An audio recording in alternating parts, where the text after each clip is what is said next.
The marble floor of the Grand Federal Bank gleamed under the cold white lights, the kind of shine that made every scuff mark, every dusty footprint, feel like a crime. Mira hesitated at the entrance, her fingers tightening around her worn canvas purse. She wasn't used to banks like this. Everything about the place, from the gold-trimmed columns to the silent air conditioning, felt designed for people who walked differently, talked differently, spent differently. She swallowed and stepped inside. Today wasn't about comfort. Today she needed that withdrawal. It was her own money, and she had every right to it. But even as she reminded herself, doubt tugged at her stomach. Her clothes were clean but simple, loose jeans, faded pink shirt, hair tied back in a messy bun. Nothing wrong with any of it, but she could already feel the eyes on her. And she was right. The moment she approached the first counter, a woman stepped forward as if magnetized by the scent of someone who didn't belong. The woman was tall, blonde, and dressed in a fitted navy suit that probably cost more than Mira made in a week. She had that sharp, sculpted look that belonged in a corporate photo shoot, perfect hair, perfect eyeliner, and a smile that wasn't a smile at all. "Can I help you?" she asked, the tone dripping with irritation before Mira even spoke. Mira cleared her throat. "I need to make a withdrawal." The blonde woman's eyes flicked from Mira's face to her purse, to her shoes, and back again. Instantly judging. Instantly dismissing. "From which account?" she asked. "Savings," Mira replied. The blonde woman stood straighter, tilting her head in disbelief. "And how much are you withdrawing?" $500. She said it softly, but confidently. The blonde woman's eyebrows shot up as if Mira had requested to empty the vault. A scoff slipped from her lips. "500, she repeated, louder than necessary. A man waiting behind Mira looked up. Another customer glanced over. Heat rushed to Mira's cheeks. "Yes," she repeated. "My husband transferred some money this morning." "I just need, your husband transferred money," the blonde cut in, her lips curling. "Right." Mira blinked. "Is there a problem?" The blonde leaned forward, lowering her voice but sharpening her words. "This is a high-level financial institution. We handle large transactions, corporate accounts, long-term assets. People don't come here for 500.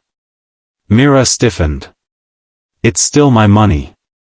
"If it's really your account," the blonde said, tapping her manicured nails on the counter, "then why don't you tell me the account holder's name?" "Mira Evans." The blonde woman paused. Something flickered across her face, confusion mixed with disbelief. "Evans?" As in, she cut herself off. Then she scoffed again. "No. Must be a coincidence." She tapped a few buttons aggressively on her computer. "I'm not seeing anything under your name. Are you sure you didn't come to the wrong bank?" Mira swallowed her frustration. "I come here every week." "Well, I'm not finding you." The blonde straightened her blazer and gave a cold, victorious smile. "So unless you have valid identification, maybe you should try a different branch. Or a different bank entirely. We cannot have people wasting our time." A small crowd was gathering now. Not large, but enough. Enough to make Mira feel like she was shrinking inside her own skin. She reached into her purse with trembling fingers and pulled out her ID. "Here." The blonde took it like it was contaminated, glanced at it, then tossed it back onto the counter. "This ID looks cheap. And the account you're claiming belongs to one of our most exclusive clients. I'm going to ask you to step aside." Mira stared at her. "I don't understand. That's my name. That's my account." "Enough," the blonde snapped, raising her voice. "You need to leave before I call security. We don't tolerate suspicious behavior." Suspicious. That word stabbed harder than the rest. Suspicious? Because I want to take out my own money? Because you're lying, the blonde hissed. Women like you don't have accounts here. And they definitely don't have husbands who can afford to transfer funds into them. Mira froze. Women like you. She knew exactly what that meant. Not rich enough, not polished enough, not impressive enough. Something hot burned behind her eyes, not tears, but a fierce, quiet anger. I'm not leaving, Mira said softly. I just need my withdrawal. The blonde's voice cracked like a whip. Security. 2 guards approached, more out of habit than urgency. This woman is causing a disturbance, the blonde announced loudly. She's attempting to access an account that clearly isn't hers. Mira shook her head, panic tightening her breath. That's not true. Please, just look again. One of the guards stepped forward. Ma'am, if you can't verify, she can't, the blonde cut in. Now escort her out. The guard sighed, clearly uncomfortable, but reached toward Mira. Mira stepped back. This is insane. Call a manager. Please. I am the manager, the blonde woman said triumphantly. And as manager, I am removing you from the premises. People were staring openly now. Some pitying, some amused, some indifferent. Mira felt heat crawling up her neck. Embarrassment mixed with helplessness. She'd done nothing wrong. She'd asked for nothing unreasonable. She just wanted $500 to cover the last of the month's bills while her husband finalized a business deal overseas. But now she was being treated like a criminal, like a beggar who had wandered into the wrong world. And the blonde woman, who still looked at her like dirt under a diamond-studded heel, snapped her fingers at the guards. Now. Remove her. The guard's hand reached toward Mira's arm again. And Mira, humiliated, angry, and trembling, took a step back toward the door. She didn't want to cause a scene. She didn't want trouble. She just wanted to breathe. But just as she reached the glass doorway, her phone buzzed in her purse. 3 times. A unique vibration pattern. The one her husband used when something important happened. She froze, heart pounding. Because she already knew, whenever that vibration came, something was about to change. And inside the bank, the blonde woman smirked victoriously, completely unaware that in less than 5 minutes, her world would flip upside down. The moment Mira stepped outside the bank, the heat of the afternoon felt harsher than before, as if the sun itself disapproved of how she had been treated. She stood still on the sidewalk, trying to steady her breathing.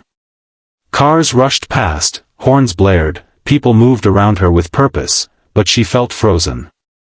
Embarrassment stung her skin like fire. Her hands trembled as she grabbed her phone from her purse. 3 missed messages. All from Ethan.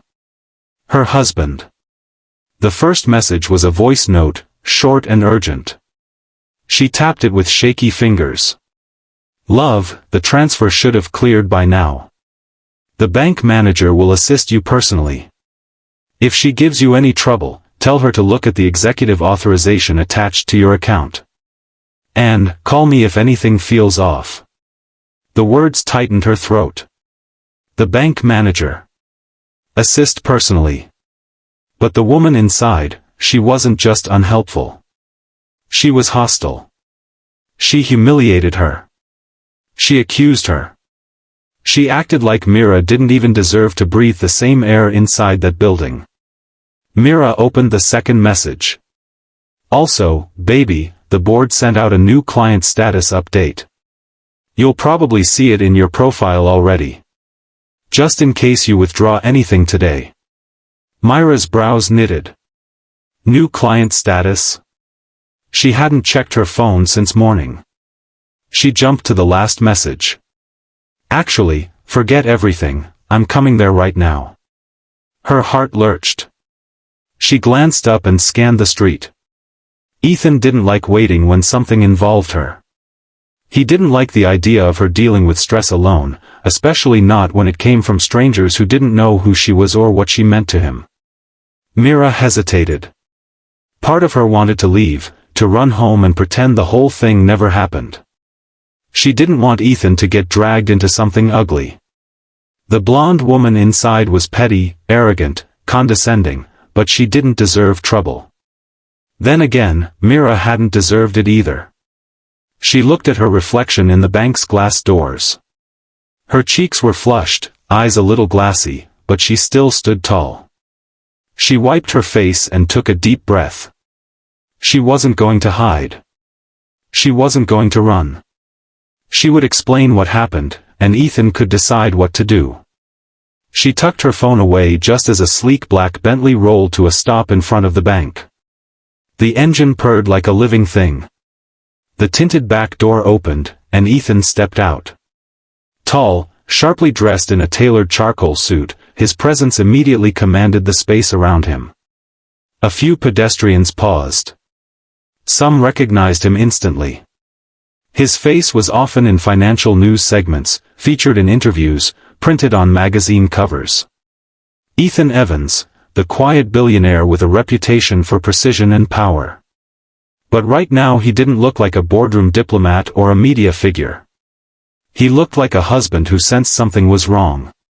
His eyes locked onto Mira in seconds. Concern darkened his expression, and he walked straight to her, his stride quickening. "Mira," he said softly, reaching for her hands. What happened? That was all it took. All the humiliation, the anger, the shock, everything she had been holding inside, rushed up like a wave threatening to break. But she didn't break. She inhaled shakily and told him everything. Not dramatically. Not angrily. Just honestly. Ethan listened without interrupting once.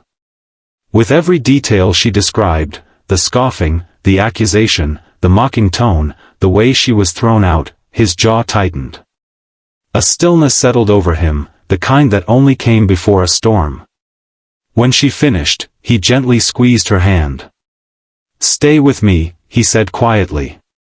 Then he turned toward the bank. There was no rush in his movement now.